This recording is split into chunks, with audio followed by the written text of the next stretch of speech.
Hello guys, welcome back to NFT Inspo. For today's video, we're going to show you how to fix Facebook page not found in search. So if you're interested, let's get started.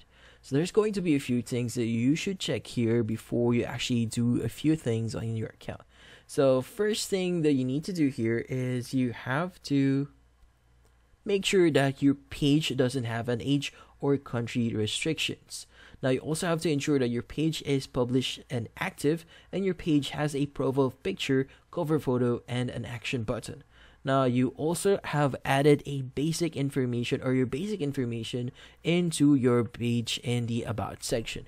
Now once you've completed all the necessary details there, then in this case you want to check if that actually solves the issue, because sometimes incorrect information or missing information in your account can result in your Facebook not being found.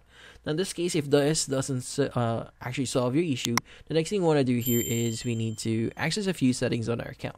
So to top right here, go ahead and click on your account, and from here you need to go to settings and privacy. Now from here, go to privacy center, and under privacy center you want to go ahead and click on the settings section here, click on Facebook settings.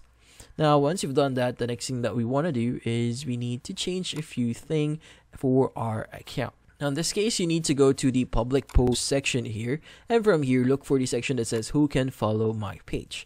Now in this case, what you need to do here is you need to ensure that your section here is actually set to public. Now if this option is actually enabled on your end, you could go ahead and change that to public, and once you make this public, you should be able, or people should be able, to search for your Facebook page. But that's about it. So hopefully this video was able to help you. Like and subscribe to NFT Inspo. Thank you for watching.